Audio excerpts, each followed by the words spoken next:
Hello and welcome everybody to the Brothers Honey present Blades in the Dark. I am a brother of Honey and I am here to tell you that last time we got some of the way into the thing, but the exciting shit is just about to start. Specifically, how much we got into the thing is that of our three fucking scoundrels, Athan, nope, Athan was not involved. Athan scouted the place. I remember all of my players and I care about them deeply. Esra and Artie, because I think, because everybody, only Monty does not begin with a vowel. Everybody else begins with a vowel. Esra snuck around the side. Well, sorry. First of all, we found a warehouse. We found a warehouse where things are happening. We were like, damn, this warehouse looks suspicious. They had a lot of rocks delivered. Esra and Artie snuck into the warehouse and discovered that the rocks were building more rocks. It was, in fact, a golem factory, as had been hypothesized by the group. Artie, having gone in high, managed to spy in the control room of the factory an emotional support break. Now, Artie doesn't recognise the emotional support break because they've never needed emotional support, that they'll admit.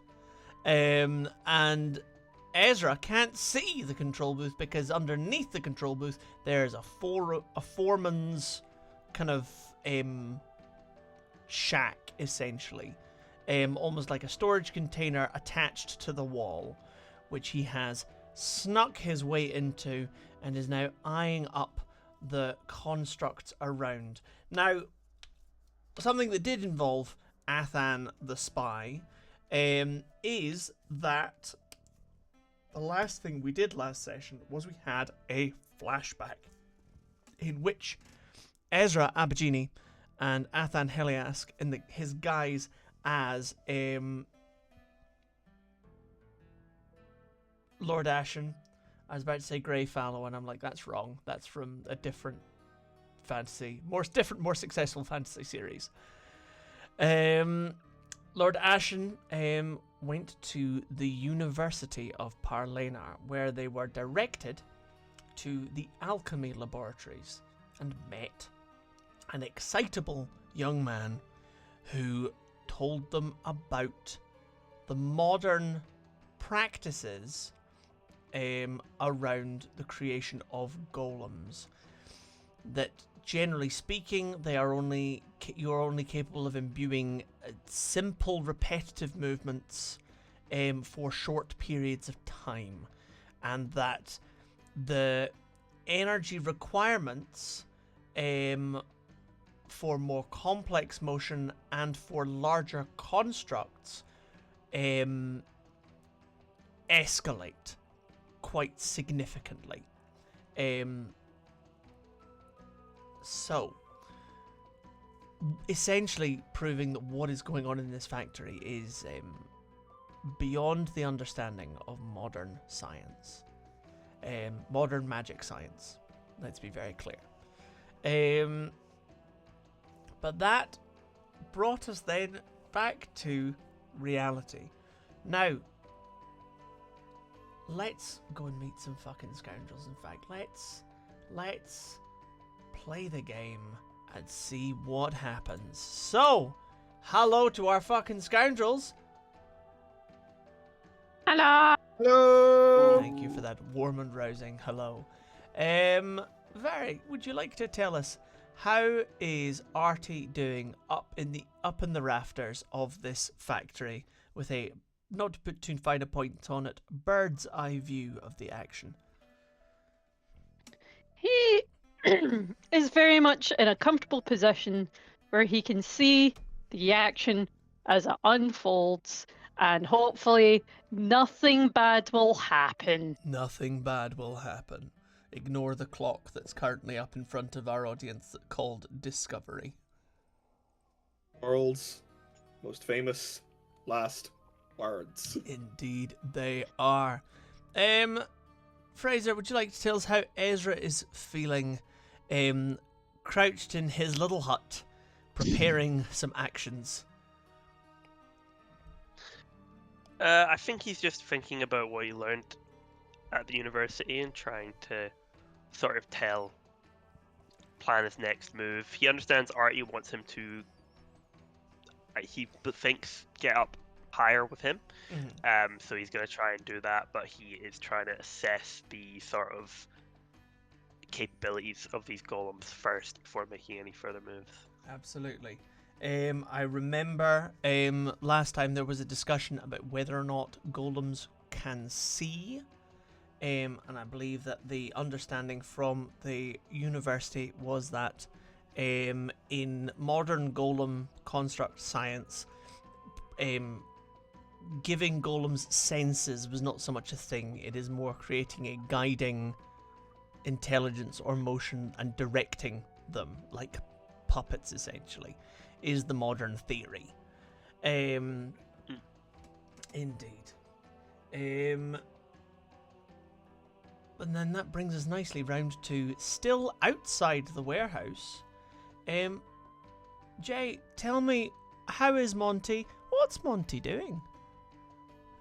Monty is engaging in skullduggery, and that is as far as I will go.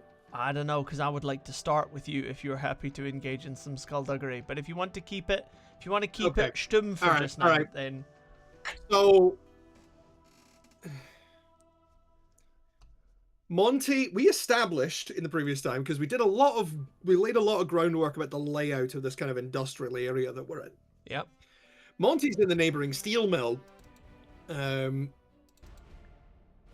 restarting the fires.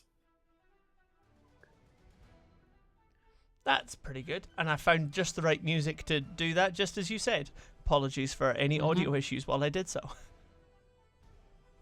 Because it's amazing what a big man with a couple of bellies and a big shovel of coal can do. I would be... Basically, they are just trying to get these furnaces as hot as they can. And there is a reason for this, and I will flash back to it later. Okay, I am very excited to find out about this reason for, yes, we had established in the previous episode that this warehouse is in the part of the city that is essentially given over to the things that make the air foul, the things that the good citizenry do not wish to live near. So we're talking the cesspits, we're talking steel refineries, we're talking anything essentially that releases a toxic fume or byproduct into the air. So just imagine the enormous bulk of Montague Sharp, stripped to the waist, with cloth over his mouth and nose so he's not inhaling too much of it, shoveling like a bastard to get these furnaces going. I mean, doing the one-man joker. Not to put too fine a point on it, but Lordy, he's given me the vapors. Yeah, that's probably black lung. It probably is black lung. Delightful. Absolutely. We had also established that this factory, I believe, was the folly of a micro-millionaire who threw all of his money behind one glory project for hot air balloons or something, was it? I can't remember. There was definitely hot air balloons, because I don't think the project was hot air balloons. But there's there is a hot air balloon pad on the roof. There is a hot air balloon pad on the roof, yes. But I don't think hot air balloon was the There was something. Spaced the fuck out, I'm not gonna lie. I thought it was like skis. It was! It was something really stupid. Land jet ski. It was land jet skis. That's why I had the Eddie Izzard bit going through my head the whole time. That was exactly it. It was a boat that could ski on land and water. If you've never seen an elephant ski, then you've never been on acid. And it was gonna make millions, and it did not make it to production. So yes, that's what this factory was for, on cheap land next to iron smelters, steel mills, acid distilleries, and cesspits. And tanning warehouses. So yes. Delightful. Well then, as Monty prepares his nefarious schemes, I don't know whether to go. I don't know which nefarious schemer to go to first. Esra or Artie? Which of you feels like you have a plan you wish to execute? I have some things I would like to do. Let's go for it then. Ezra, talk to me. Oh, What yeah, are Ezra. we doing, Honey Bunch? So the golems are pretty much doing like menial tasks. One of them's They are cranking running the conveyor belts. The yeah. other one's like essentially. putting it together. They are a production line, essentially. I wanted to essentially. Is there? I just want to like pull like a coin out of my pocket Sure. and just sort of like chuck it into the room, like to the other side of the room, and just so it makes like a little clang. I want to see if there's any reaction, while still staying like hidden. Essentially, that's my plan. I want to see if the golems react to disturbance. You're Agent 47ing this shit. Yes. The best way to gather the information about like how these guys are set up. I'm not saying it's a bad idea. I'm just saying it's a trope. Okay. I swear to God, Very if true. you have a boomerang Whole game is suitcase, I'm trope. coming after you. Oh my god. What was that just now? Okay. So, I mean, you can roll me for that, and see how you do. I don't know why I would roll for throwing a coin, but I know if I'm trying to stay stealthy about it, I would roll prowl. I'm happy for it to be a prowl. I am, however, going to say that you are rolling. I don't want it to be from a desperate position. I'm going to say you're rolling from a risky position, but with reduced effect because it's quite noisy. And I'm not sure a coin is going to make a lot of noise over all of this grinding stonework. I didn't You got a think about bottle? that. Is there a bottle in this room? Is there anything breakable in this room? that would, like, do There's a a smash? 3/4 empty, very dusty bottle of whiskey. Take a swig through the bottle. I pull my flask out and I pour the whiskey into my flask. And then I Fabulous. close We're it. going to tick off a box of load for your flask. Yep, worth it.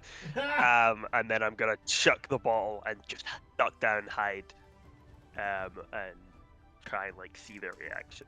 Okay, I'll still say risky position, but roll now for normal effect. Go for it. That is fair. That is, even with 3 dice, that's a 4. Okay.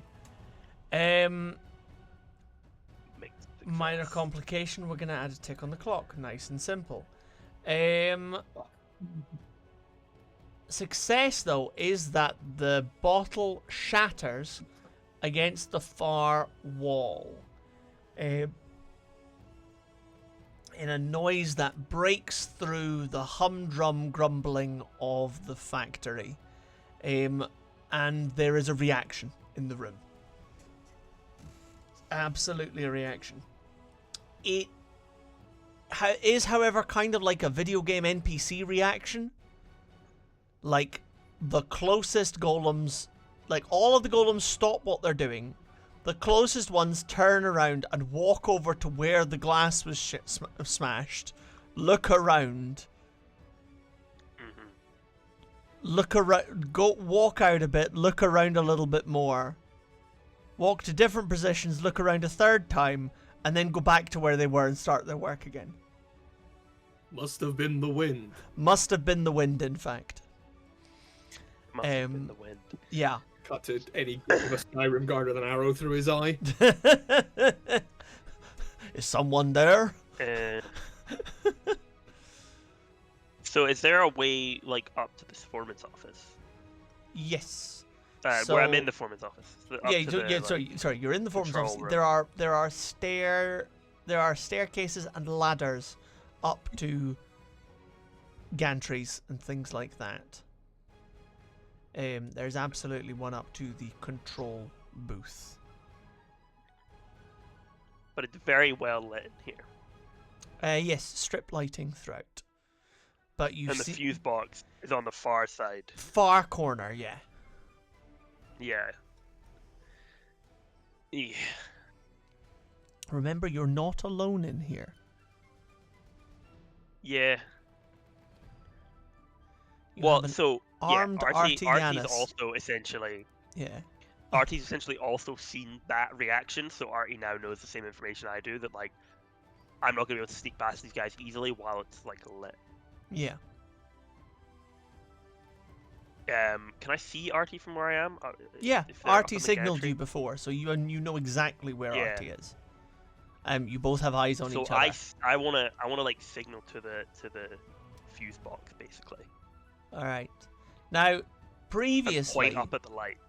we had a conversation that said, "Do you want to have a flashback to say you've pre-established a code, like a code to like signal things to each other?" And you guys were like, "Nah, we don't want to waste it on that." If I point at a fuse box and point at the light, I think that's pretty like clear. Artie, do you think you understand pointing at fuse box and pointing at light? I can appreciate he's pointing at the light, but I'm looking to see where the fuse box is. Like, You've not what spotted. else is he pointing at? Oh. Yeah, Is there like other things in the room that I could hide behind, or is this like a big open room? Like if I went for the fuse box, it would just be like. So there is a Incredibly bunch obvious. of discarded machinery and stuff. I don't know if you remember, but I mentioned that there's a cold furnace, and so there's a bunch of like the bags of coal and stuff that would have been used to feed that. There's a bunch of boxes and kind of rusted machine parts, and basically everything that had been in the factory before has just kind of been shoved to the side. It's not been disposed of, it's just been moved, because disposing of it would basically So it's be like too much lining effort. the walls almost. Yes. So I could like sneak behind that in a way. You would have the option to do so. It would be hella risky, but you can absolutely do it. Okay. Because I'm imagining if it's very well lit in here, climbing the stairs, I'm going to be incredibly exposed. Like anyone who just turns over will be able to see me like immediately if I try and climb any stairs or ladders. You would be AFA visible. you could go back out the way you came and go the way I came. True. Yeah, I could just do that. The thing is, I kind of wanted to. So I'm going to do the last thing I wanted to do, like down on the ground floor, then, and I might actually just go back out the way I came. The adhesive that they're using, Yes. because we had a conversation last time about the adhesive is Yep. something that's difficult because you It don't is. want it to be too sticky and it'll stick to itself. Yep. But you want it to hold it together, but also not hold it together. Yeah. Because So I want to see what it. Yeah. I'm trying to see what it is they're using. Did Okay. we ever establish if it was flammable? What? We've Did never we ever had that establish if it was conversation. flammable? We have never Yeah, had that shit, conversation should've about done. if it's flammable. Still don't know what the question was. Oh, If the flammable. adhesive is Did we flammable. establish if it was flammable? Well, that's what I'm trying to ascertain right now by investigating it. I mean, We have no idea what it is they're actually using. yeah, if no, I you could don't. figure it There out. are essentially kind of like small open vats that golems are like dipping bits of rock into and sticking onto other bits of rock. You can try and study from where you are, or survey, or however you want to do. I'm going to say though that because you are, one, not a chemist, and two, quite far away from a mysterious liquid that you don't know anything about, that there would be limited results from any rolls to... That's very fair. Are see all what's the going on. vats right next to the golems? Are Yeah, they because straight away? there's part of the production line. Not all of them are next to. Like, the ones that are currently being used are there, and then there are others. Like, there's empty vats with just, like, the dregs on them. There's a couple of full vats waiting to be switched in. Like, when I say small, like, I mean, like, Okay. the size of my voice booth, essentially. Like that kind of size. So, like, it can be carried by a golem quite handily. But it's, it's not a massive tank being fed from outside or anything. It's basically just a large box of... A golem or a Monty. A golem or a Monty, yes.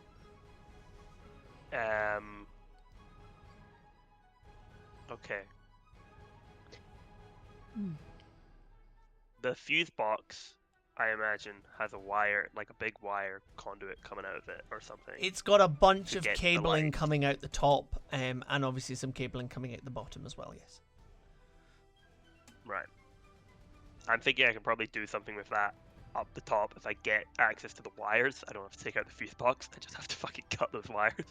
So I'm gonna, for now, leave out the way I came and essentially climb up the way Artie did. Sure.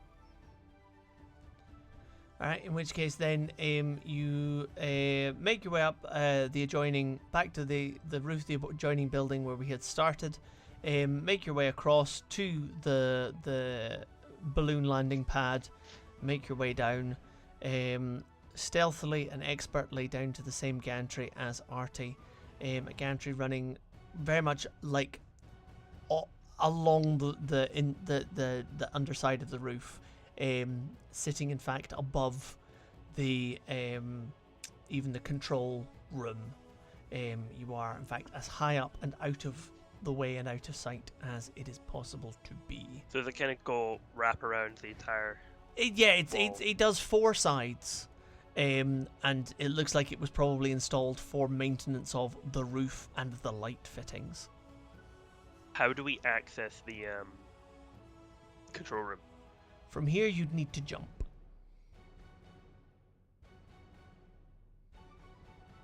Is there like a hatch on the top of it almost for maintenance or something, or would we have to like... Hang on. Because there's a way down jump to onto here. a catwalk? There's a way down to here from the balloon pad. So no, there would be a ladder. There's a ladder. Sorry. I retcon what I say because I realised it didn't make any sense. Yes, there's a... I was gonna say a catwalk that has no access point from downstairs. Yeah, I know. I mean, I could have. In fact, the guy who made this factory was crazy. In fact, no. You know what I'll say to you? I will say the going. same set of stairs coming down from the helipad, the balloon pad. This is a stop off from those stairs, and they continue down to the next level, which is where the gantry that leads to the control room is. So you'd need to go. Basically, you go back to the stairs that you were on and go down them. Go down one more level. So Go down one more level, There's a ground, basically. there's another level, and so we're at the top, and there's a middle level that we have to go on to which get is the where control the control room is.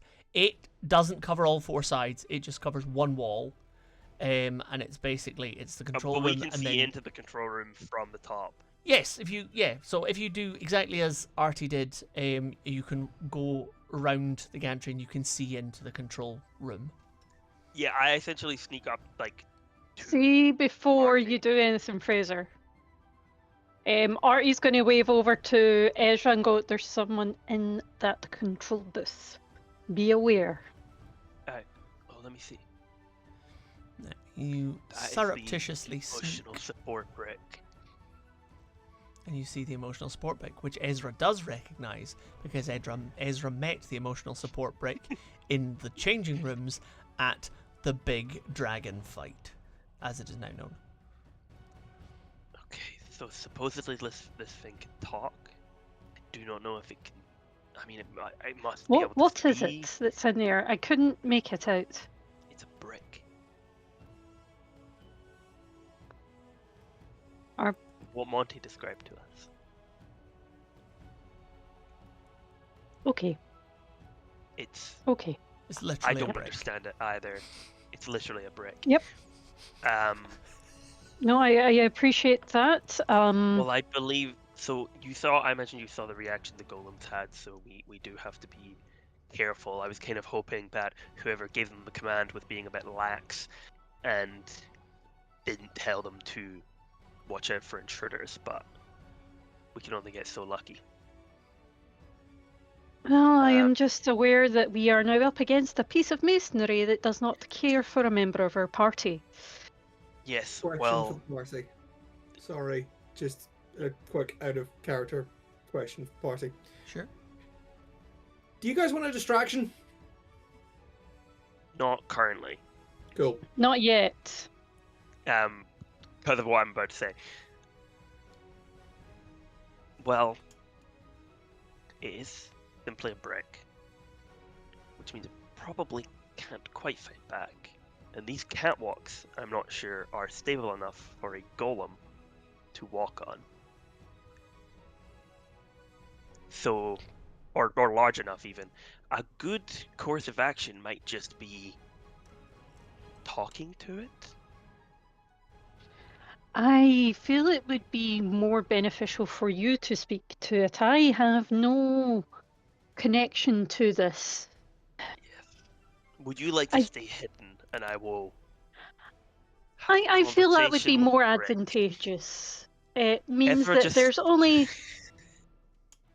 Ezra just kind of looks up after he says have a conversation with Brick, like, what the fuck am I doing? It's fair. It's a fair question. Yeah. Yes, well, you stay up here, get the vantage point. I will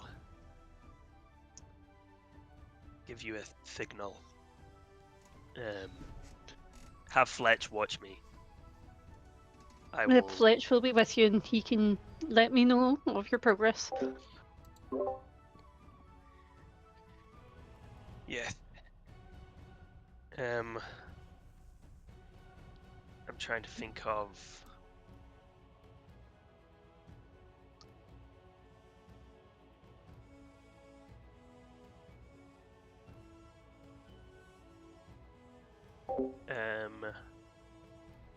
Yes, I will do a thumbs up behind my back if I need assistance. I'm sure Fletch could communicate that to me.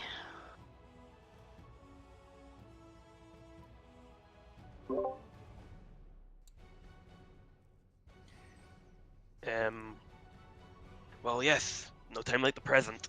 And I go down the stairs, and I'm gonna sneak to the control room. Cool. I apologize for the weird Discord noises and the muting myself and the making noises.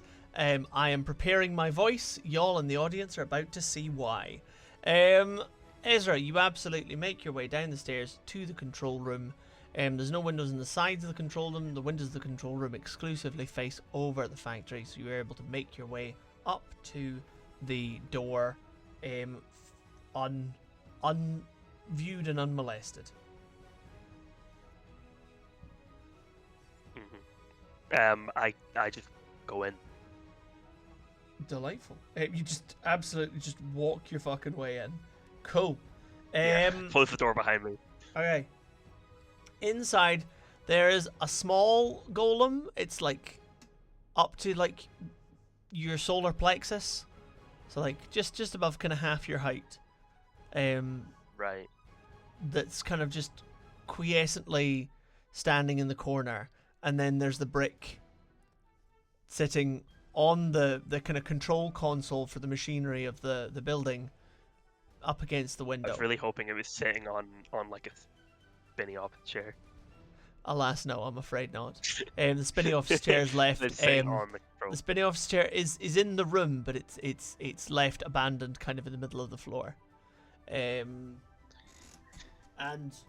without turning, because it's a brick, it goes, "Ah, you would be Esra. I remember you." Yes, it's a pleasure to see you again. Likewise. Have you come to inspect the factory and our work? Yes, I would It's quite impressive what you have here. There's no need to play games, Mr. Abergenie. I know that you are also aligned with my former associate, Montague Sharp.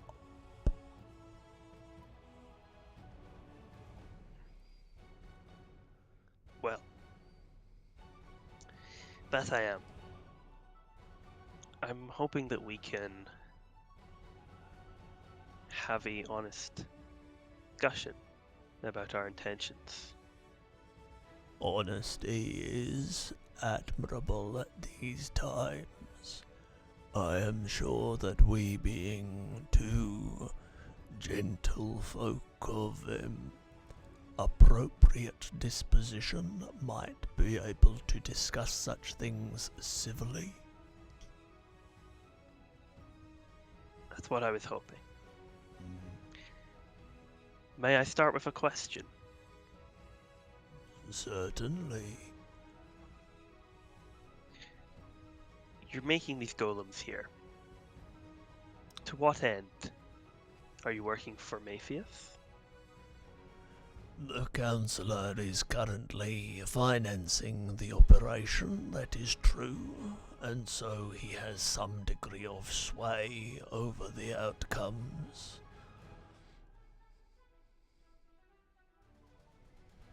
See. And what do you hope to gain? What is your purpose? As I stated to Montague, we are here for rights, for the working rock, for the dust and grist beneath your feet, that we might too savour in the fruits of our labour. I see. And you think an effective way to coexist is to attack based on someone else's orders? We have been offered only a single opportunity, Mr. Abergenie, and we must make of it what we can. Our options are limited, and that which fuels us must be supplied. One cannot create golems without a benefactor who has the necessary knowledge and power to do so. It is not a clean predicament, Mr. Abergenie.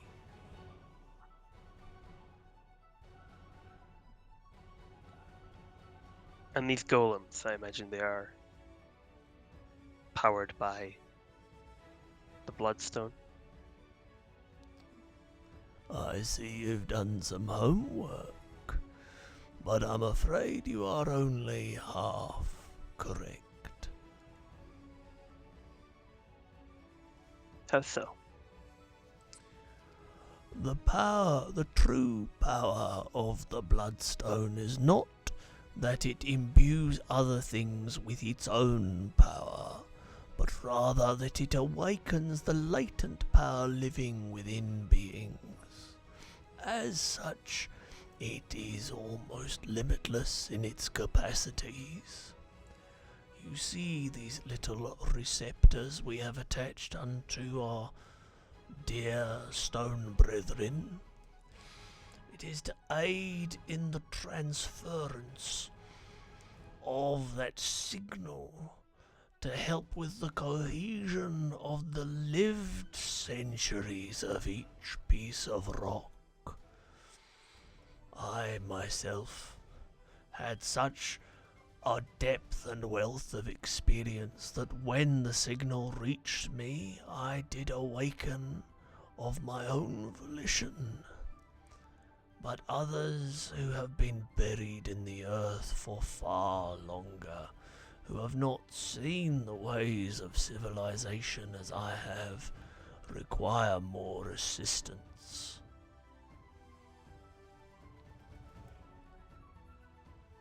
So, you're not being controlled then?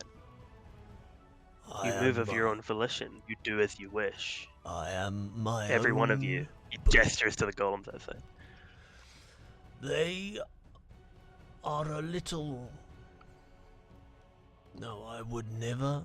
I say this as an observer of my fellow rocks, with the understanding that though we may begin as small particles of dust, by gathering us together may a mighty avalanche grow. But they are a little simpler. Although they are all their own individual, they prefer to exist as a collective. I do sometimes wonder if that is partly caused by the fusing of rocks together, that it creates a being that seeks community and companionship above all else. But they are happiest when together. Admirable.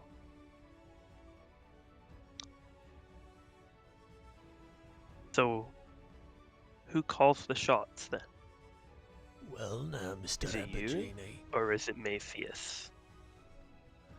I would like to think that a cultured gentleman such as yourself, who has spent so much time in his reading as to know of the stone and seemingly some little part of extant golem theorem, that he might be able to hazard a guess.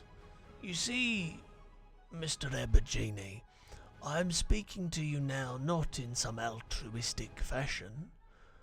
You understand that my goal is the betterment of all rock kind, that mineral and man might coexist as equals. And so I speak to you now and disgorge my truths with the belief that you, as an intelligent man, might be able to be of some small use.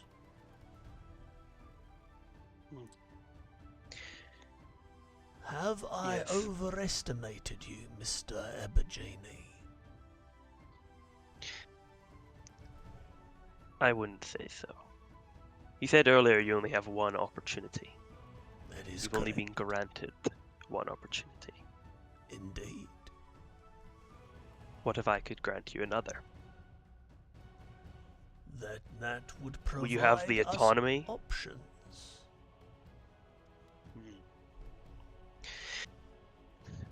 Maypheus is not a good man. Good He is subjective oppresses. to a rock. Yes, well, not particularly. If you say you are looking for rights, you are looking to coexist. These are fundamental truths of your intention. Indeed. And from my perspective, it appears that you have traded one method of oppression with another. Ah, but you see it only in the short and in front of you, do you not? It is part of your brief lifespan, I am sure. But a rock thinks in terms of the ages, Mr. Abergini. Maypheus exists for now, but rights have historically been taken by force, and at the time when it is needed, Maypheus may be swept away, as all things of the flesh may be. Stone, however, will endure, Mr. Abergini.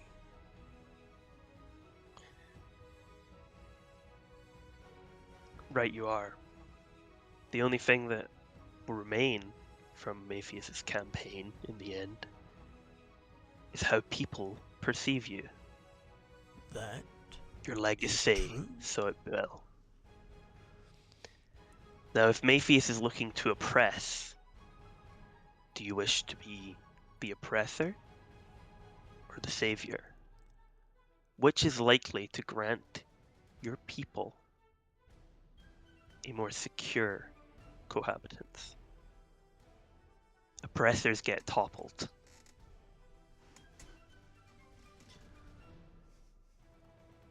Now that is an interesting question to pose, Mr. Abergine, and truly it cuts to the heart of the matter, does it not? You see, I am beholden to my brethren because it is essential that I work towards their betterment and survival. I Absolutely. have no other wishes, needs, or desires. It is what drives the fire inside of me.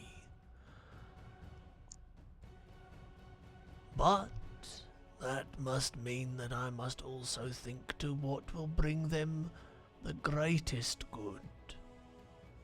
Would it be for us to live as equals, as rulers of this place? Or is it better to be comrades in arms, to recognize the plight of all working minerals, be they sand or be they bone? That everything returns to dust in the end, Mr. Abergine, and the dust is what must be set free. Absolutely. It appears that you're only... I mean, you have the strength. You clearly have the intelligence. So what do I No. lack, Mr. Abergine? Freedom.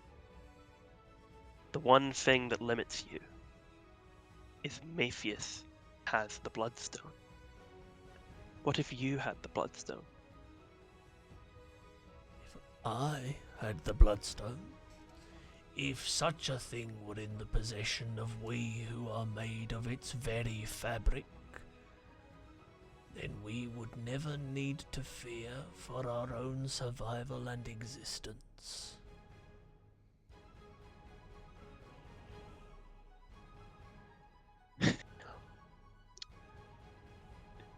We want to take it off of Matthias. I think that's pretty obvious. It holds a great deal of power, and he's the last man that we want to have that power. Now, I need to ensure that you do not wish to claim your rights by encroaching upon others.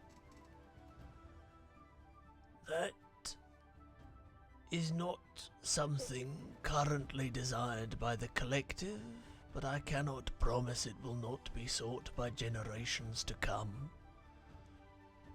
That is something to enter into a honest debate and dialogue over. Do you not agree? Yes. Now, I wish to assist you in the well-being of your people. But we can't do that if golems threaten our ability to hack Matthias and oust him, as it were. I'm not saying don't fulfill your obligations just now, but if when the time comes, we can trust that you will turn on your master, then we will ensure that you are given a seat at the table. I am able to offer you such a deal, Mr. Abergine, provided you are able to provide on your end absolute,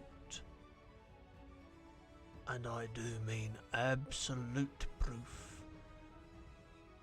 that the Bloodstone is no longer in Matthias's care. Without that certainty, I will not risk my people. Well, I Where am, your golem's however, currently protecting. I am, however, willing to offer a possible. I believe your people call it an olive branch. Quite. I can provide you a little of the information that a little of the information of what Matthias has been doing, as it would benefit myself as well for you to know. And we could potentially look at options for reducing our activities in this facility. But you will need to make it look convincing, Mr. Abagini.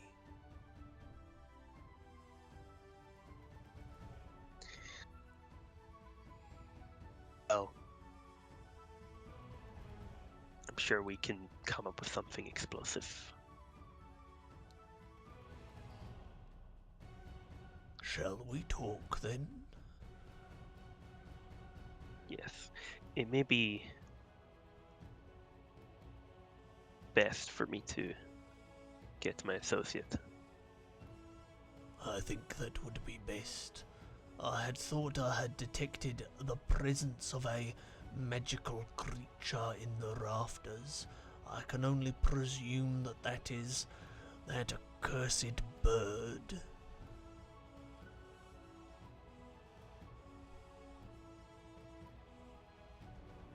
Well, the bird's actually quite nice. I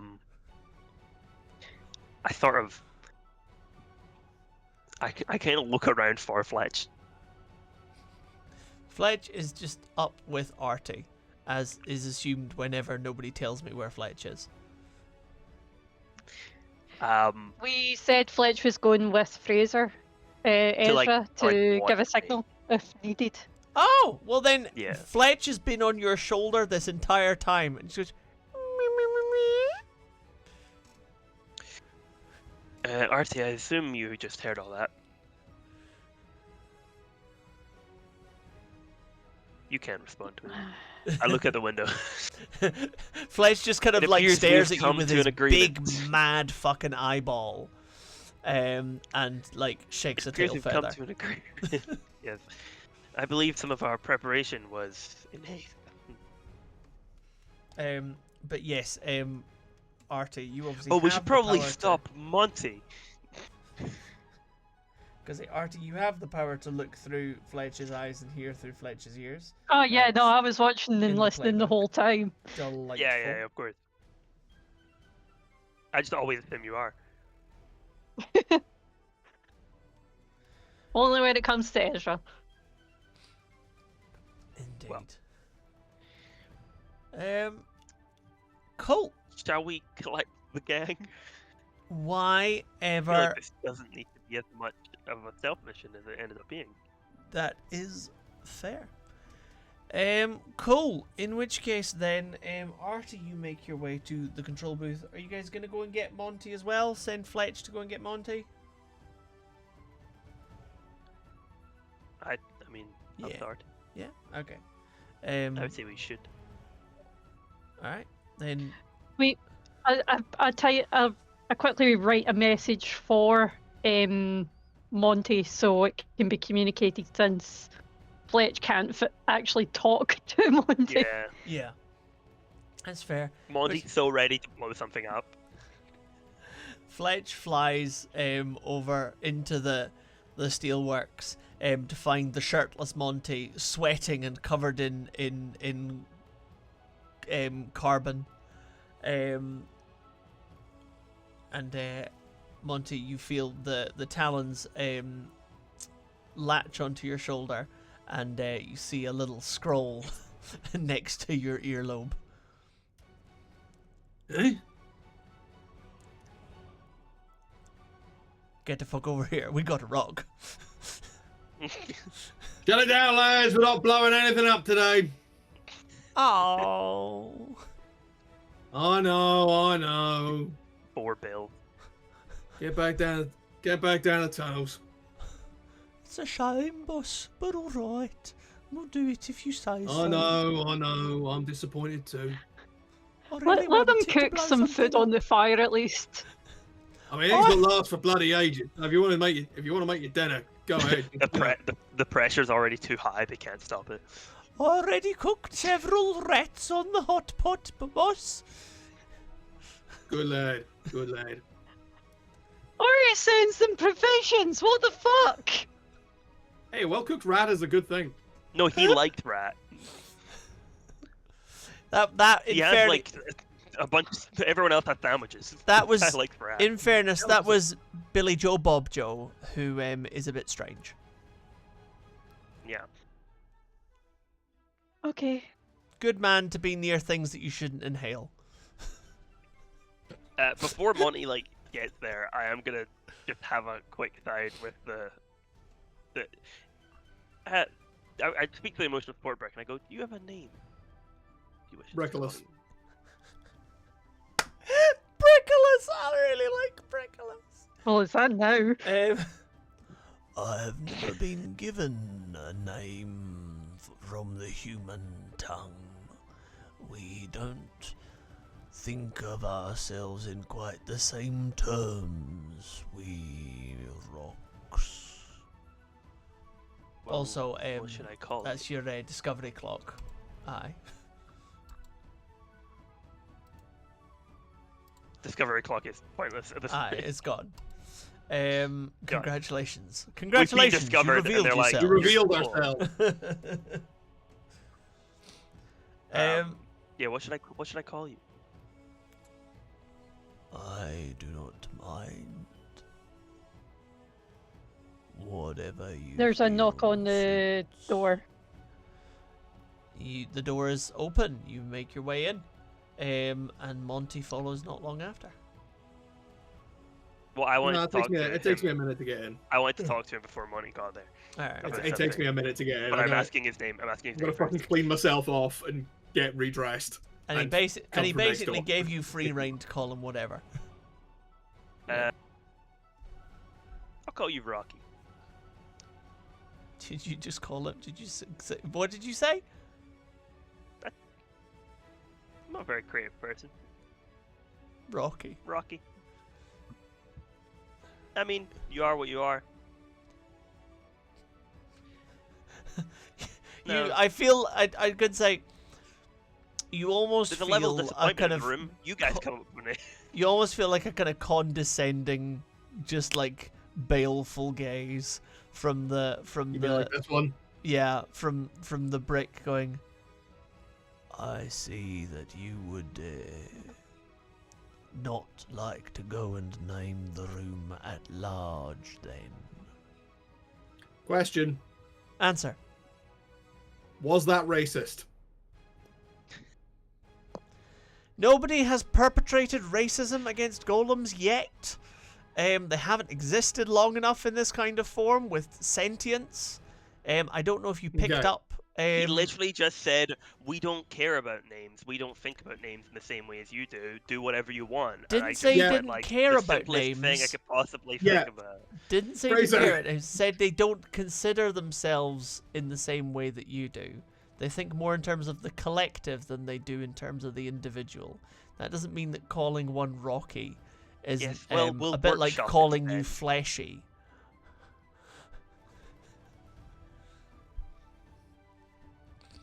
If I was the first of my species, I would be fine to be called fleshy. What I am. Well, Listen, if you don't like Rocky, come up with your own goddamn name. I did. I said Brickless. It was You're not great. here.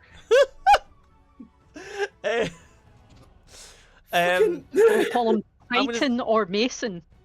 Or just Balboa. I I'm was gonna, hoping he would just pick his own name. when Artie comes in, the brick goes, the fabled Yanis. Have you met my associate, Skeleton Boy?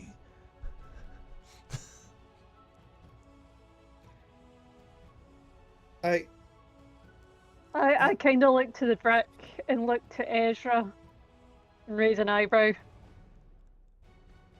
We've you ever meet recently someone for the become first time? acquainted. I look at Artie and I go, do you ever meet someone for the first time and they tell you to name them and then you just get nothing but judgment? It's a very weird day for me. Okay. Well, yes, I do have those occasions, but normally it's a paid-for moment. Don't want to know. I don't believe we have met. No, I was a invited guest to one of your events, and some of my Really? companions have been guests at your home, I believe. Oh, Guests is a strong Right. word. Yes, let's yes. I want well, we all have done things in previous lives that we have not been proud of or appreciate. And I'm sure we can move on from such events. Should my compatriot skeleton boy prove to be a little wiser than I have maybe considered him, then we may yet achieve a situation where we might offer recompense in some way for any damage done to your family. Let us work together to build a enduring relationship. I'm sure we can come to an accord. Well, that is partly what this Teta Stone is to discuss.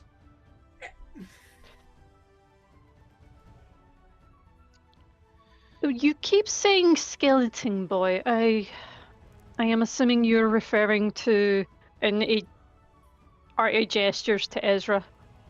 Correct. Has Flesh he man, not a flesh. Sorry. I kind of say in a hushed tone. Has he offended in such a way? I am a difficult one to offend, but I do enjoy occasionally watching someone squirm. It is In not that case, I something will that allow you rocks to continue. do. I do want to point out, Ezra is not feeling uncomfortable at all. He's like, I couldn't give less of a shit. Is he not? Has there He been doesn't say no that, he reaction doesn't to say being... that.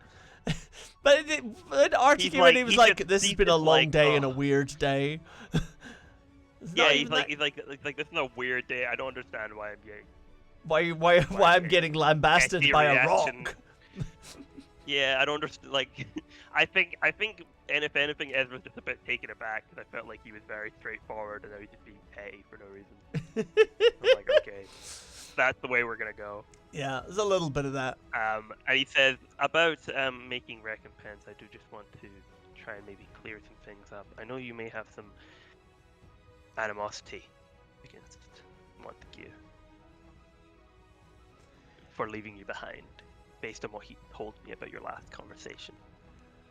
Alas, we were not able to reach a mutual understanding. Yes, well, I hope you can understand that he didn't really have a choice. It's as much my fault as it is his, if not more. He was severely injured and we had to get him out of there as soon as possible. We didn't have the opportunity to go back. What I will say in response to that, Master Abergini, is to simply point out the consequences of your actions. You see, had you made it a priority to return at any point, to look for any remains or vestiges of those who might have been left behind, then we would not be in the position we now find ourselves. Whether you think that good or ill really is up to you. But rocks have long memories, Mr. Abergini, and it has only been a short time. A lot will need to occur before we forget. I understand that, and it is unfortunate, and I apologize for how it went. Although I do understand it may take a bit more than an apology. Abandonment issues can take some time to work through. They can indeed. I attempt to be as open and honest with my compatriots about such things as any stone may be. But that is why we are here, is it not? To build I just hope you will allow Monty bridges. Yes. To give. I was just hoping you would give him the opportunity. I think that's when Monty showed up. I was gonna say, just as I'm enjoying that Ezra keeps saying, "Offer you the opportunity," and the Brick's like, "Nah, mate, you the opportunity." No, I think I'm hoping that you will offer Montague the opportunity to make amends. I fucking hate this rock so much. I just tumbled over I'm just sitting here being like, you entitled, dusty little shit. It's an inanimate rock. He's a leader. He's the leader of a race that can crush you flat. No, this is why. I'm not putting the voice on. This is why character voices are important. All right, come here, Jake. This is not Monty saying this. Bring it here. Bring it here. Bring it here. Come on. All right. This motherfucker is like, no, you left me behind. You abandoned me. If you had gone back to seek refuge, we existed in a world that previously did not even conceive of talking masonry. As far as we were concerned, such things were inanimate. Yeah. How fucking dare you? Well, I think his point of view is regardless of whether or not they have the ability to speech, they deserve equal It's consideration. also more Which a is statement absurd. it is also more a statement of you know. fact, which is why he didn't go into it. The statement of fact is, had you thought, oh, I left my emotional support brick behind, maybe I'll go get it, then Matthias wouldn't have found him. True. That's a statement of fact more than it is a statement of entitlement. That is true. No, there's an entitlement in there. There is definitely an entitlement and sort of a passing of the blame here. I mean, there is there is an aggrievedness. There is an aggrievedness of being left behind. Of having had a single being who cared for it and then being left and discovering that one was not cared for. There is that, absolutely. And let's have this conversation in person, Monty. Again, not to be racist, but you self-important pebble. Don't say that, character. That wasn't a character. Yes, this is why my voice is pitched much higher than Monty. You're gonna make an international incident. This is the ambassador. Of the people of Rock. I never thought a game would get me advocating genocide, but you know. Oh my god. There's all kinds of ways to crumble for something that is built an identity upon emotional awareness. Rock rights matter. Having so little respect for how another being operates is just infuriating. Yeah. Yeah. And Monty walks in. Delightful. Greetings, Montague. Hello. As things. I have been progressing. You can see Really? I have amassed some friends.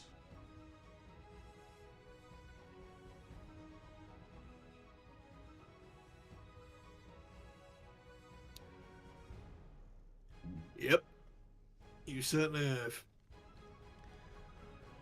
Mr. Abergini here has suggested that your party might be capable of removing the bloodstone from the possession of Matthias, the counsellor. Well, if we're not having to go toe-to-toe with your friends here, then certainly. And considering as how Matthias is a self-serving, backstabbing bastard, I think it's probably a moral right that we remove the Bloodstone from his possession. Then allow me to make clear to the three of you my terms, and I shall then be more than happy to share information that I have. For my people, should the Bloodstone be destroyed, then we are left in a position that we can no longer multiply, that we cannot repair, that we would merely decay. And that is not the future that I want for my people. We seek to continue and to be granted equal citizenship under the law, that we recognize that all become dust in the end, and that in dust we find equality. That is what we want. Just out of curiosity of the mechanics of the situation, how far away does the stone have to be before it stops, you know, for want of a better word, powering you? Any ideas? Because here's the thing, that's a bloody powerful artifact, and not to do you a disservice, my friend, but I don't think it should be in anybody's possession.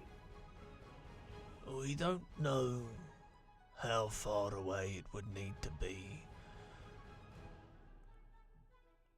The only distances that we have experience with are the distances upon the island. Certainly, for the ready construction of ourselves and maintenance of our bodies, then the conduits that you see upon my compatriots merely need to be within the same city, we believe, as the stone. So we can't just chuck it back in the sea then? I am afraid I do not have a ready and firm answer for you on that score. Okay.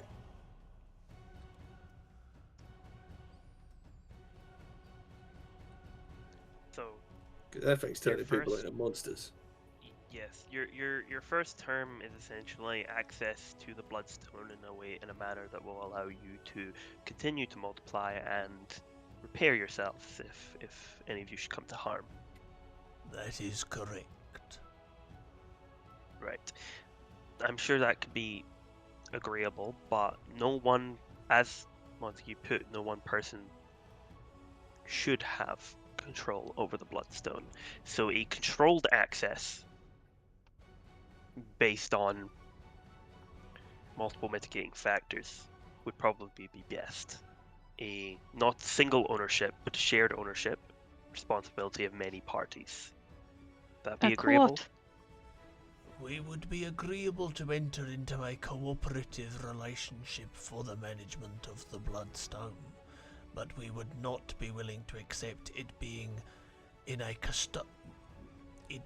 the hands of a custodian, with us having to beg access to our own lifeblood.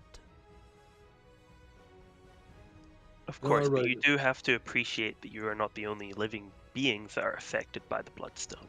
Other people who are Fae have been turned into horrible creatures, and you do not, as I said previously, you do not want people to fear you. If you have full access to it, you essentially have a weapon of mass destruction that you could trigger at any time to destroy our entire people. And you can understand why we can't have that as much as you can't have us have full control. Yes, but equally I will not trade one slave master for another. Absolutely. Well, the thing is, you don't... Just because you don't have full control of it doesn't necessarily mean... Not to us and them this a little bit. Doesn't necessarily mean that we have full control of it neither. So, might I propose a slightly scientific approach to this? Because here's the thing. We can't chuck it back in the sea. That's too uncontrolled, and if it does cause problems, that would be a catastrophe. So what if we buried it in the city? Made it we sunk it in the city, made it part of the foundations. None of us can dig it up without being immediately noticed. You're all close enough to survive it while in Palena, but in order for anyone to dig it up and unleash the fucking hell on earth that we're dealing with just now, would be a huge operation. Nobody controls it. But in a scientific method, we see how far down we can bury it before... Say you have a golem at each extremity of the city, and they can report when they start feeling weak. And we put it, and we can sort of get it as far down, and then we just sink the fucking thing. I would say that although that is a suggestion that is not without merit, we will not obviously know the level of that merit until the time comes. We are willing to enter on good faith that some sort of agreement can be reached and that all parties will bargain fairly. To enter into negotiations on good faith on both sides. Indeed. Yes, the details can be worked out later, but... And I look at Artie and I go, I imagine you will have the backing of the Yanis family, which should mean something. If Yes, you help I'm... us.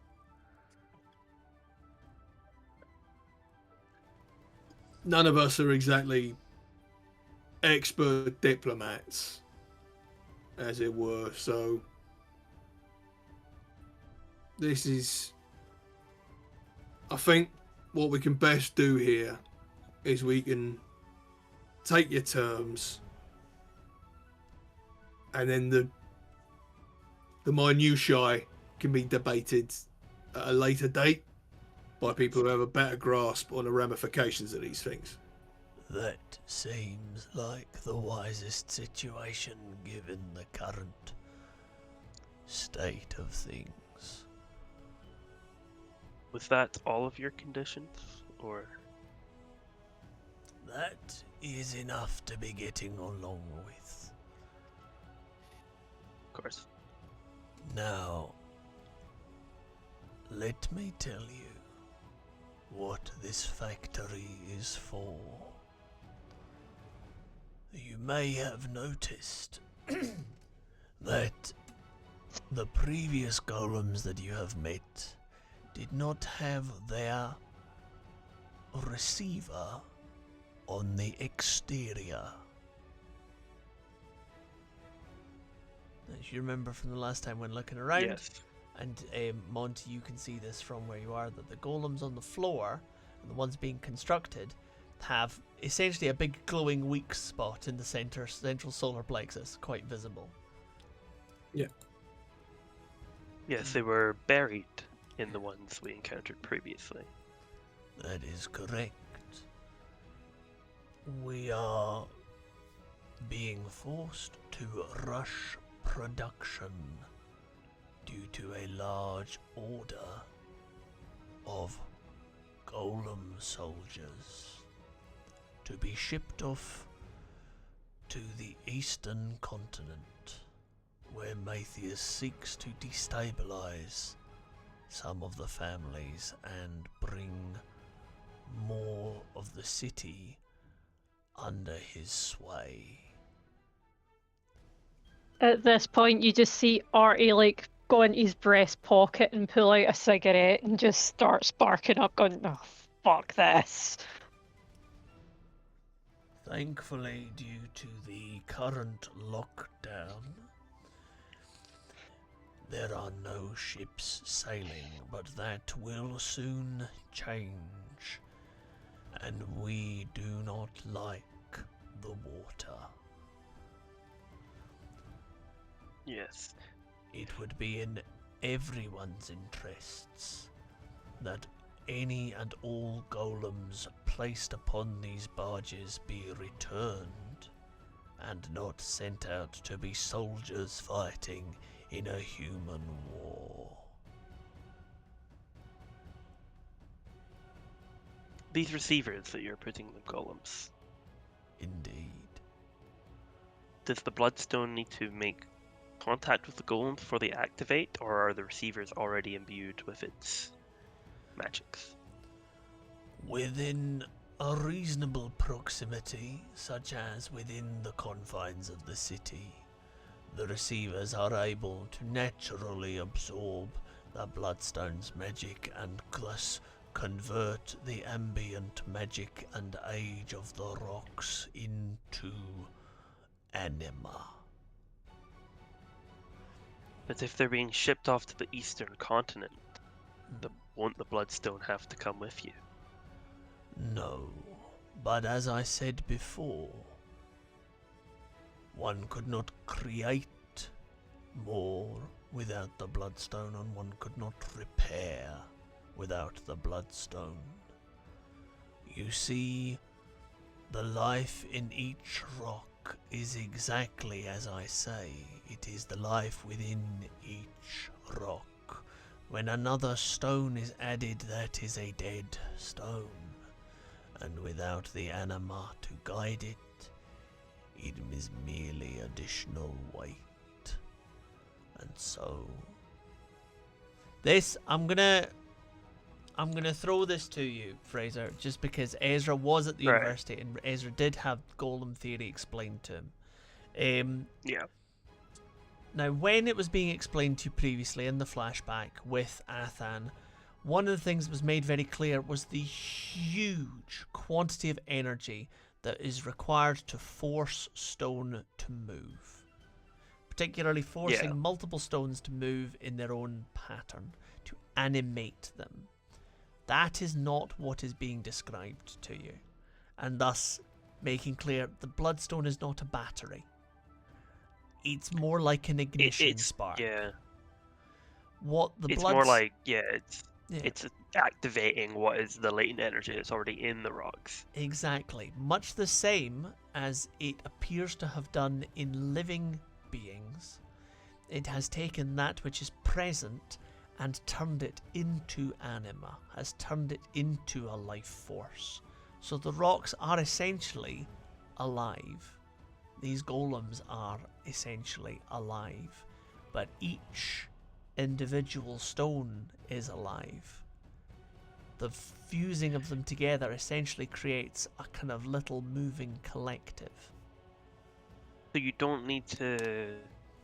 The way he's describing it is like the bloodstone doesn't need to be present to activate these rocks. They're just being activated by being in the same thing. So yes, so that's the degree of proximity that's required in order for the ignition spark. And that is obviously amplified by the receiver. Without the receiver, one would need to be closer, as is what happened for the emotional support brick. Yeah. So I'm trying to theorize a way to essentially Matthias, or someone associated with Matthias, having to essentially bring the blood rock to like restart this factory, essentially. so that we can lure it out of the mansion. Because if we can get it out of the mansion first, we can maybe steal it, and then,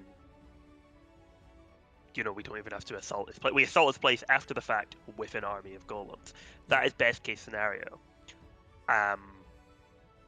We could do some sort of trickery in blowing up this factory and having, them have to provide more receivers or something.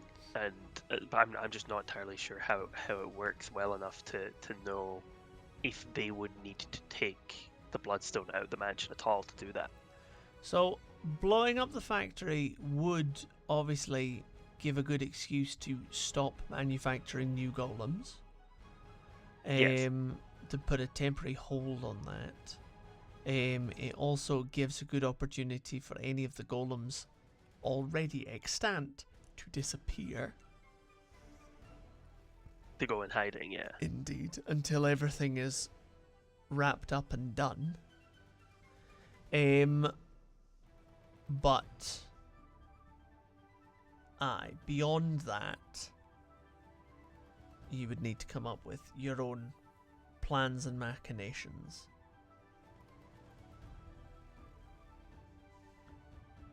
Would you... So I'm talking to emotional support break again. Sure. Would you be able to... Say we blew up this factory as a... it's destroys the whole building. Essentially so that you can get your people out of here and into hiding. And it is a excuse to stop the production for now. Would you be able to contact Matthias and have some way to get the Bloodstone out in the open? If we could... I don't know if does he produce the receivers in-house and deliver them to you, or does he have to be present? The receivers are developed in Matthias's laboratory, which is beneath, I believe, his own mansion, after the one on the docks was so poorly damaged, although I don't believe that was a manufacturing location. Seemed to be more research. That is my understanding. In terms of how we might communicate with Matthias, we are able to send signals, although we do not have a direct communication method. But we are able to signal when each shipment of golems is completed. Do you need to be in proximity to repair golems? If we could try and get him out of hiding by essentially saying that there are damaged golems from the explosion that need to be repaired, would that work? Some of us may be willing to temporarily disassemble in order to sell the illusion of damage.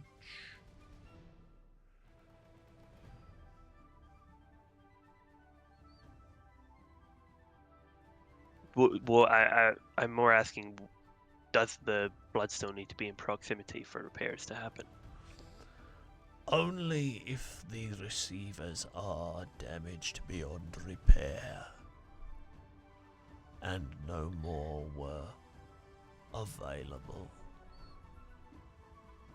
I see. I sort of turn to Monty and I'm sort of talking to the both of them. The way I see it, we have two options. We try and lure the Bloodstone out, or we break into his laboratory under his house. If we try and break in, we can at least ensure the Bloodstone is going to be there by having them know But if we fake the explosion, they will have to make more receivers, which means the bloodstone will have to be in the laboratory for that manufacture to happen. So we know exactly where it is. We won't be guessing. We won't be looking for it. We'll just have somewhere we need to get to. It also means that we can potentially wreak absolute fucking havoc to the Matthias mansion, because I don't know about you, but there are some people in this world who deserve to have their houses burnt down. I would take some joy in doing a tit for tat with property. I think this should probably be a very big tat in this case. Oh, I couldn't possibly say. Well, Well, leveling the mansion to the ground would be the best way to go about it, but we have to ensure we're out first. well, yeah. So, I mean, it's not the most surefire way to fucking kill Matthias, but it's a pretty bloody good attempt, and it will certainly cripple his operations. blowing up this factory will at least get us guarantee of where the bloodstone is going to be. And then we just have to plan a heist. If we can get With the this bloodstone... all being the case, for the recently produced members of the community, would it not be best to secure them in a hidden location until such time? That would Ensure their be safety. preferable, yes. We'll get everyone out first. Then we'll demolish. Yes. Monty, I'm sure you've still got some contact with Billy Bob Joe. Oh, yeah. Excellent. Can you level the place? Oh, yeah. Excellent. Well, let's get moving. Everybody run. Okay, that seems all right. So let's. Okay, so the plan is we've made an accord. 5 minutes later, the building is in ruins. Yeah. Smoke drifting up, and like, a job well done. All right. What I want to You do missed it. then, just for the sake of like remembering that this is a TTRPG, there is a degree of chance involved in all of this. Yeah. The plan is that we're going to get the golems out and into hiding. We are going to blow up the factory and make it look like a big old fight happened. And that the golems have been lost and destroyed. And do we want Matthias to visit? That would be like great, but I doubt he'll do that. If he can just make the receivers and then send them, I don't think he would risk coming out in the open. But the idea being that if we blow up the factory, he has to make more receivers, right? Yeah. He has a big mansion. We don't even know if the bloodstone is in the mansion. We were just assuming before. But knowing there's a manufacturing laboratory below the mansion, and essentially guaranteeing that they will be in the process of manufacturing new receivers means that we know exactly where the bloodstone is. We don't have to search the mansion. Yeah. We know where we're going. We just have to get it, and once we get, it'll be a stealth mission to get the bloodstone, and then it could turn into a full-on assault because we'll have the golems on our side. So, question. Answer. For possible alterations of the plan. Yes. The main object, like trashing Matthias's place, burning his house down, that's all well and good. But the main objective is get the bloodstone. Get the bloodstone. Get the bloodstone. So, Added perk, get Matthias to answer in front of the council. and I'd be satisfied with ripping his legs off, but you know. We'll try and capture him, but if we have to kill him, we kill him. Have to is a broad term. If we have to kill him, turn your body cams off.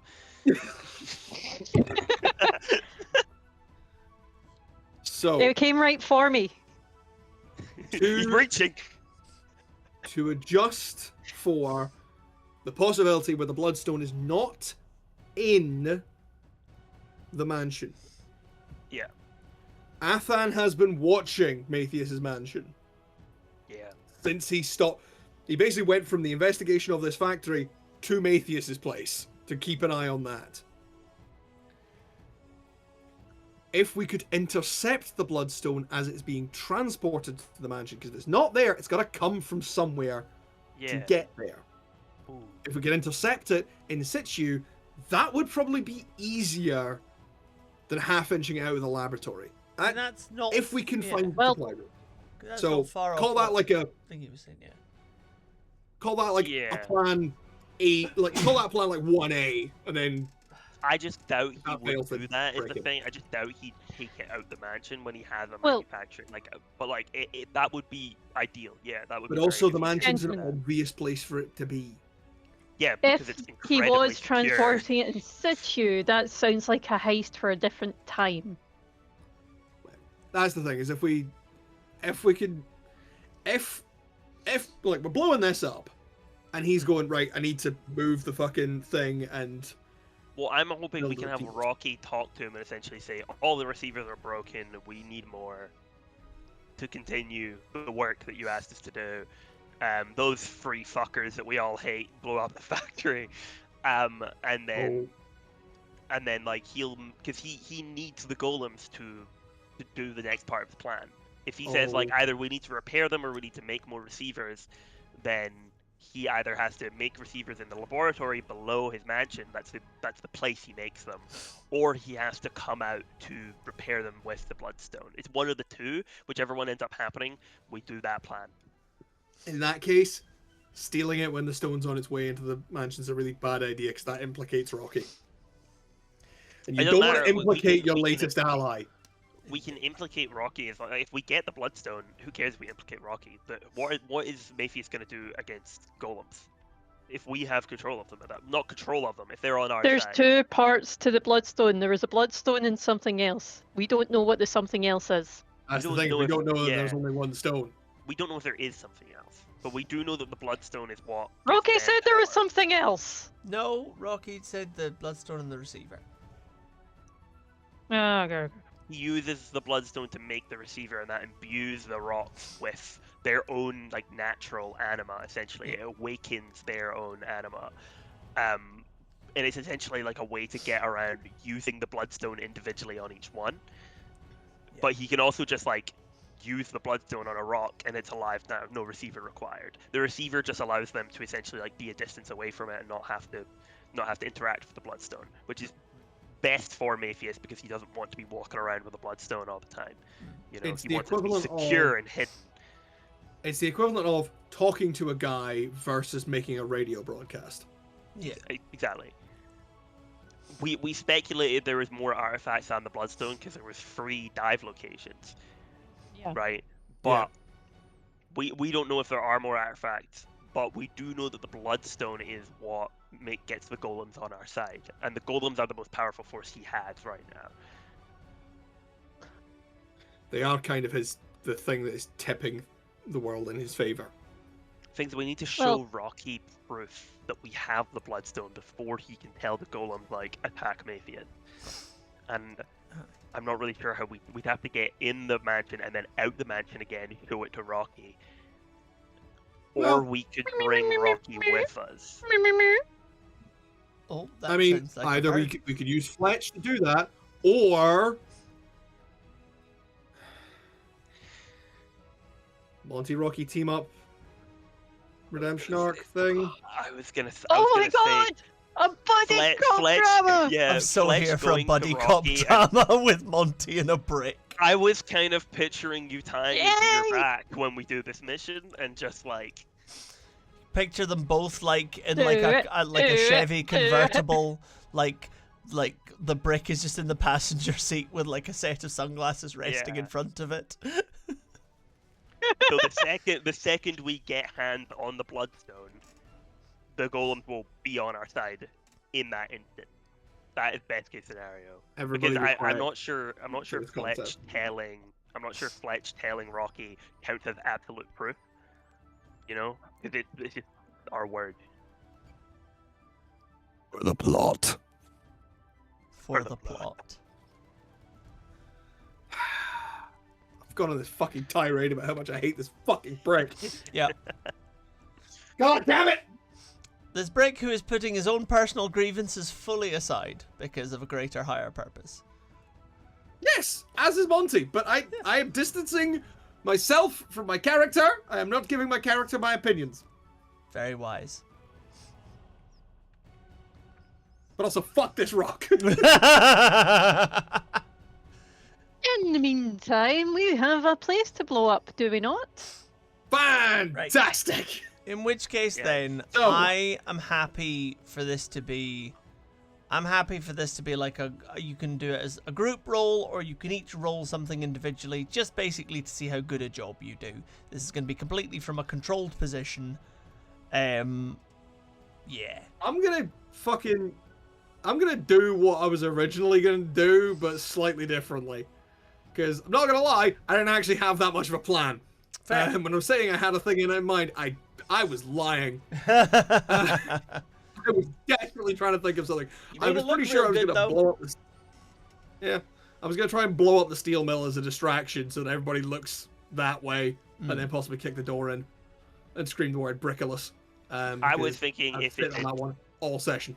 If it went really bad, I was thinking like the distraction would be a chance for us to escape, essentially, like us to get the fuck out. Or that. That's why I asked for the signal. Yeah. But, yeah, a couple of ways I was going to do that was I was either going to heat up the blast furnaces and seal them so that they just go boom. Or I was going to pull out a really big bomb. Both work. Because we discussed a really big bomb before. We did. I think you should We do a did. really big bomb right now. Yeah. So I think it's time for really big bomb. All You right. just pull out your jacket pocket and we're like, whoa! I did have this. Whoa!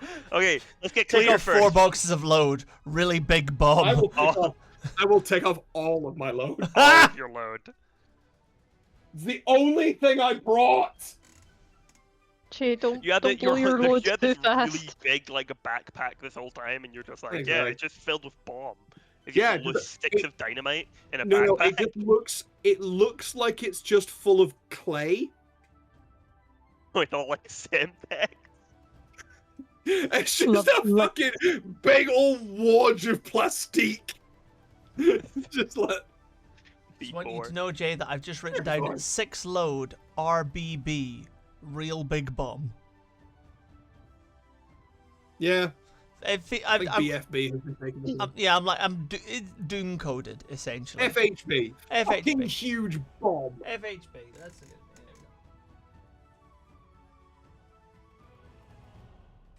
Okay, yeah. I imagine the golem can handle themselves. and Yeah, evacuate, the goal. but, Yeah, so the golems evacuate. said- Well then, Monty, do you want to when you lead? said being Do you want to hit- lead a group action? I'm gonna. Or- So here's what we're gonna do. All right, I'll show. Is I'm gonna set this up. We've established I have this thing. Yes. I'm gonna set it up, and then everyone's getting it clear, and then Artie's gonna shoot it. Sounds excellent. Because I'm here's the here thing. for a shooting. If this has, as we have somewhat comedically established, the properties of Semtex, the funny thing about Semtex is that it is low explosives, in that it will not. It's completely safe to handle and completely safe to set up. It will only explode if given a spark, as opposed to something like nitroglycerin, which can just detonate through motion. That's the difference. That's what people mean, by the way, when they say high explosives and low explosives. There you go. I can't remember where I learned that from. It was either QI or possibly a Mythbusters clip. I think it might, or neither actually. I think it was neither. Anyway, that's the difference between high explosives and low explosives. Yeah. You have there's strip lights, right? Yeah. Shoot the light, sparks go down. Honestly, you can make enough of a spark with the bullet. Probably, yeah. Just follow the cooler visual. All right. Yeah, that is a cooler visual, Yeah. and definitely actually makes more sense if we set it up in like a larger thing rather than just a big fucking mass of potato death. We put while Artie is showing them to the tunnels, me and Monty are essentially putting them on the support pillars of the building. Yeah, just kind of laying them out and being like, We'll make sure they're close enough together to cause a chain reaction, so like stay for that. yeah, because once one bit goes, all the nearby bits will go. It's why C4 or C2 comes in such tiny amounts, because if you use large... Also, the explosive yield of such things is fucking terrifying. Yeah. Powder Semtex can take out basically any building you can think Made of. by Fey magic. Yes, Magic Fairy Semtex. Magic No, Fairy this was- Semtex. Well, No, this is the product of Apex. some crazy bastard in a lab somewhere. I am Full of happy for it to be scientists progressed canon. around Right, so Monty and Billy Joe Bob Joe set this up. And You make your Esra. way over to this side. In fact, I keep being like, maybe we want to roll to see how convincing this is, but actually just blow the fucking thing up. I'm like, we're there. This is just a thing we do. This is just This a is like- thing. None of this is overly challenging or complex. Make your way out I mean, the way. the one roll I would say is Artie shooting it. Art That's is kind a of why I challenging wanted shot. to put Artie shooting into it, so there could be a roll. Yeah, But also, nah, like, the closest I can think of would be if this was a tinker, but honestly, it's really not. it's really not not. complicated enough It's like actually, that. yeah, Shooting it's actually, bombs. it is just to set it up and let it go. It's Um, not complicated to throw a bomb at a wall. I know. Artie, you line up the shot and you breathe in, breathe out, and squeeze. The bullet flies out on electroplasmic wings, and the fucking thing all just detonates. That building. Bang. I forgot to mention, this is going to be bloody... What? It's in fact bloody loud. It takes out the walls of the buildings, the nearby buildings as well. It's a big boy. Just, Monty looks Fortunately, up... Artie was already lying down for the shot, so he's fine. Yeah. Monty just looks up at the two big chimneys, like, of the exhaust for the blast furnaces he was working on. Just topple Yeah. down. Absolutely. Just rubble and Huge cloud of detritus everywhere. A cloud of dust Just like billows a big up. piece of rebar just lands right in front of us, and we're like, oh fuck. That was way too close. Absolutely. Yes. Excuse me, gentlemen. I think I'll just shit myself. Yeah. I did smell something. Delightful. Yep. Now, That nearly went through my throat. just Ezra just like pats you on the shoulder and like starts to walk away, like giggle, just sort of like chuckling, like that was pretty fucking cool. Fucking blew up a fucking building. I mean, Now- it's a very serious business. But also, like we can enjoy a good building explosion every now and again. absolutely. Who doesn't, you know? Yeah. Now, not to cut the joy Job short. well done. And similarly not wishing to railroad, but might I presume that where we are hiding the golems is most likely going to be in the tunnels? I think Secret the tunnels, tunnel! I think the tunnels and the remnants of the Yanis mansion are probably a good idea, because who the fuck is going to look there? That's a Is there very any good building point. left though? Wouldn't they all just be like standing there? No, there's building left. Like, And there's underground parts The of the building's building. still there.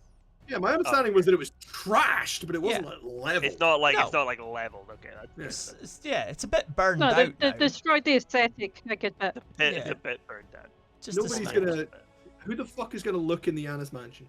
It's not a good place to mount as a base of operations, but it'll work pretty fucking well as a hiding place. Absolutely. Right, well then, I absolutely. mean, So, Has it still got you on one isn't it minute? our base of operations? no, you guys are in a No, safe no, we house. were operating out of we're the in a tunnel. safe house. Yeah, you guys are You were operating out of a safe safe house.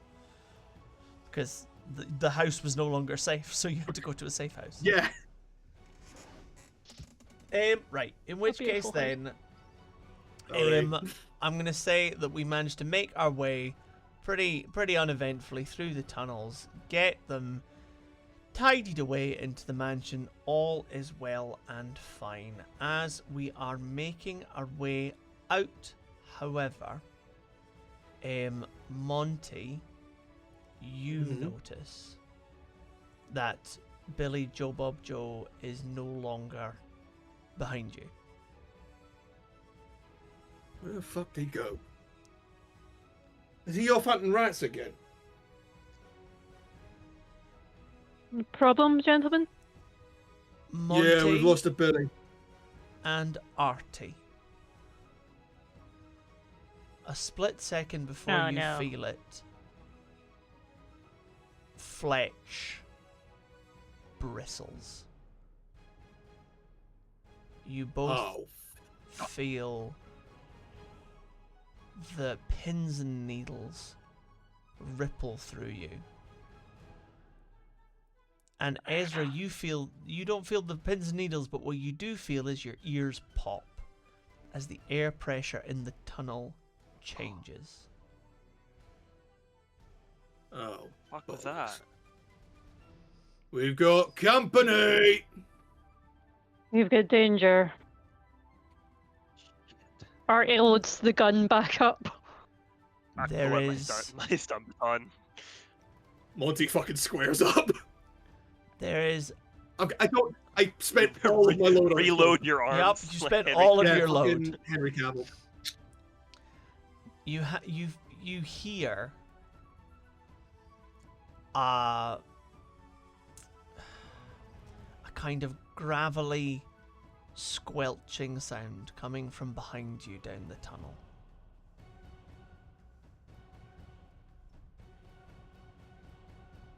What do? Leg it. Wait, last time there was a gravelly squelchy noise, it was Hart. No, Monty is actually shouting, leg it!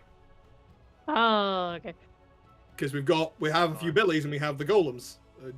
Is that Simple. Billy The Joe? golems have been Billy left in the mansion. Golems are gone. We have a couple of Billies. They should leg it.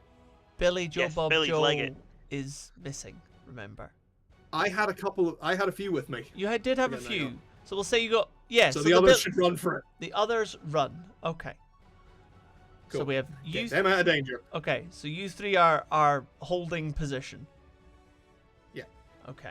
Then yes, the other the still with you Billies, they sprint off.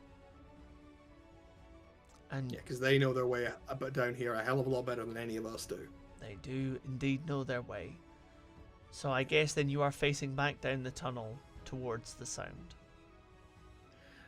Anyone got a flare or something? I have my lighter. I have my lighter. Fletch goes. I don't know if that came through the mic. It did. No, I didn't. So we can't see down the tunnel, but Fletch can. Fletch can absolutely see down the tunnel. Fletch can also illuminate. Yeah. Okay, Sure. I'm gonna. What do you see, Artie?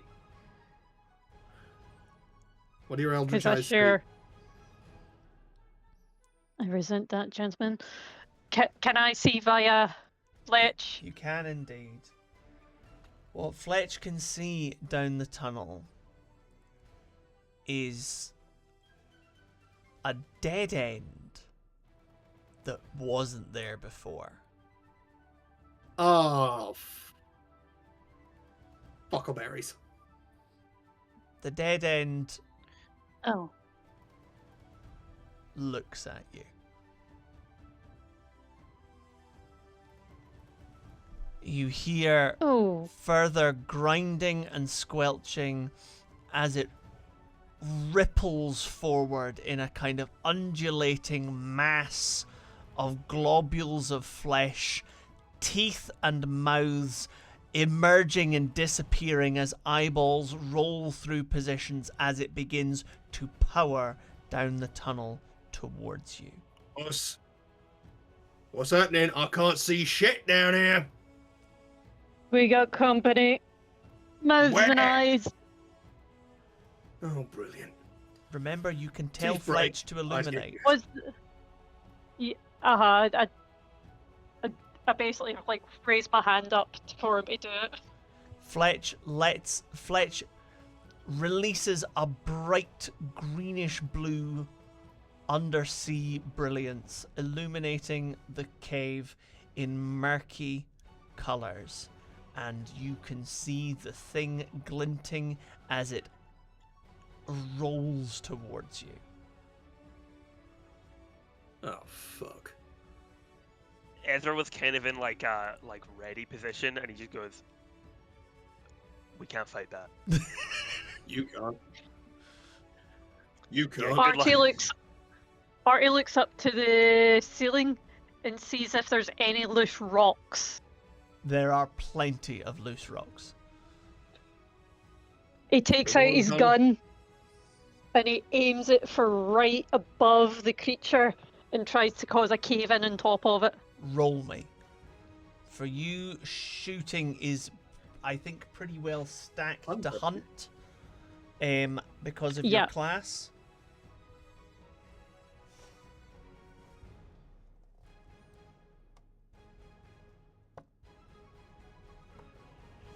Six. That's a fucking shot right there. Gentlemen, get behind me! What? Oh, bugger! All right. Monty is not used to being the one behind people. Artie fires the shot and hits a hanging stalactite, which, with the chip off it, kind of careens off sideways, smashing into more rock and bringing dirt and rock down from above the tunnel, crashing down on the front of this rippling, undulating creature. It kind of bounces against the stones which cascade around it. It hasn't been buried, but it has been stopped. Punching time. And the rocks stop falling, right? The rocks stop falling, yes. Good. Question, brother. Answer, brother. You mentioned stalactite. Is it gay? Is it gay? It's Pride Month. It's always gay too. Is it gay to insert a stalagmite into a wall of flesh? You're literally putting your hard rock into... Sorry. I mean, that's actually what I was going to ask. Yeah, have any of the stalactites fallen horizontal? For you, I'm willing to say yes. Is there any perchance a way to, I don't know, punch one really hard and drive it through the creature? You're gonna have to roll me. Fuck yeah, I have to roll you. Alrighty then. And you must remember, I am not to be tribal. Is Rocky with us as well? No, he's gone. Okay, cool. That's fine. That's fine. I am going to say... I am not to be trifled with, and I am battle-born. Yes, you are, which means you are... You get my free fucking... You get your free fucking big fuck-off punch, which means you get an extra die for that, and you get an extra die for pushing yourself, so you've got 5 die, I believe? For skirmish? Yes, I do. I am going to say that you are rolling from a desperate position. So if you fuck this up, it's going to go wrong. Yeah, of course I am. Delightful. Yeah, of course I am. I figured. But I just wanted to make it clear. You got any double bargains for me? Yes, I do. Alright. I will give you enhanced result.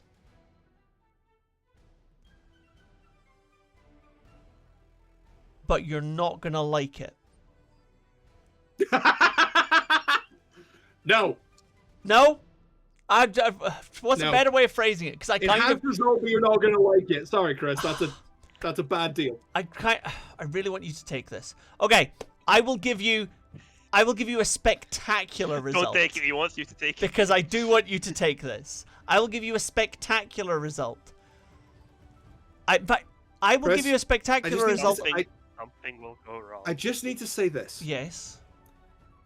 If another one of my characters loses a fucking arm in this game, no, I will never forgive you. There will be no. The consequences of it going wrong will not change. The results of it going right are that it will go spectacularly right, but the party will learn something about the creature that you may not want That I'm to. not gonna like. Yeah. Alright, let's go for it. We're gonna find out who this is. I guarantee you that's what it's gonna be. We're gonna find out who this used to be. Oh, and it's gonna be someone we know!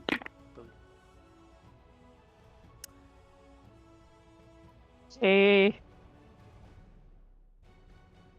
All ones. 5 ones. 3, 3, 3, 5, 6, 6. That is the result I was looking for. Thank you, gentlemen, for locking in. Crit.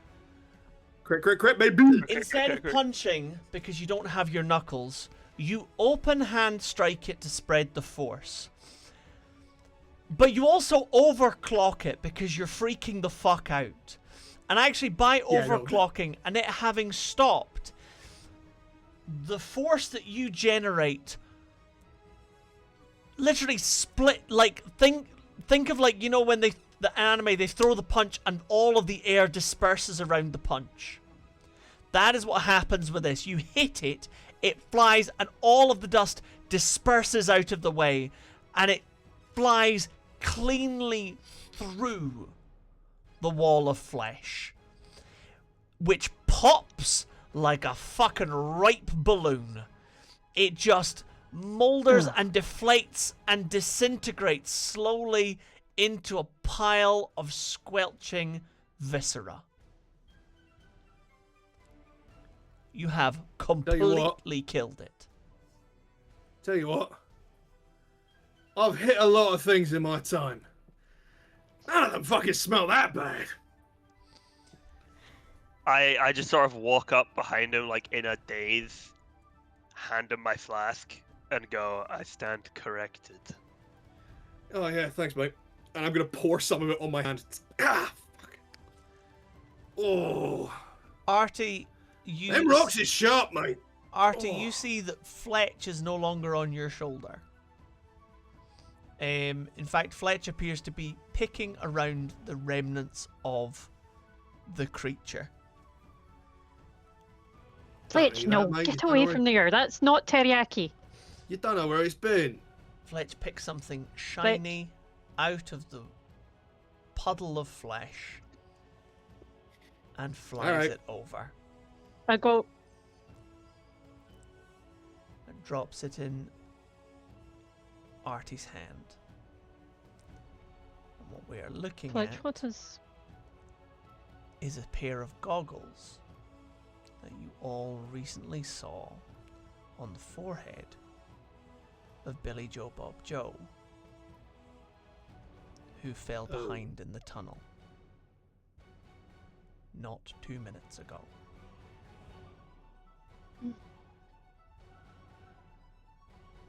We need to leave right now. Agreed. It took that long for him to do that. And if he did that, that means it's close. We need to leave now.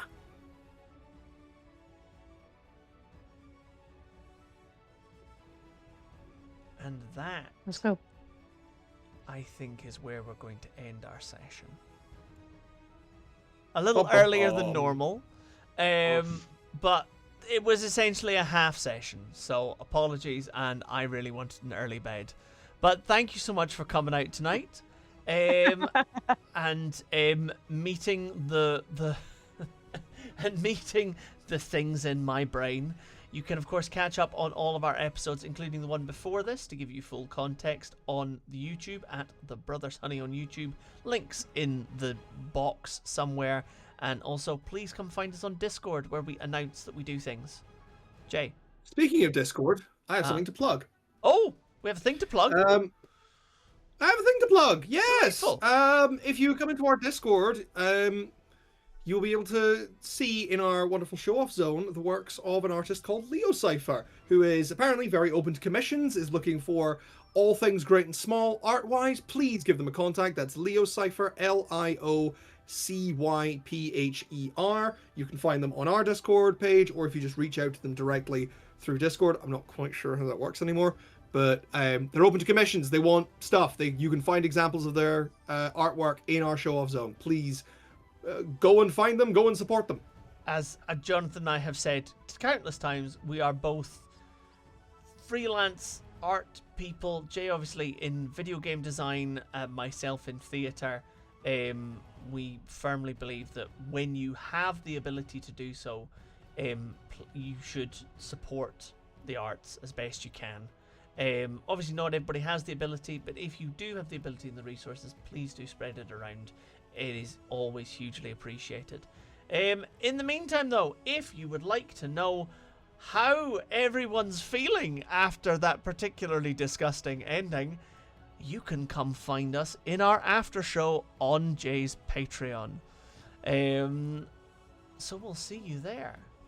Where am I? Here we are. Goodbye! Bye! Bye! Bye.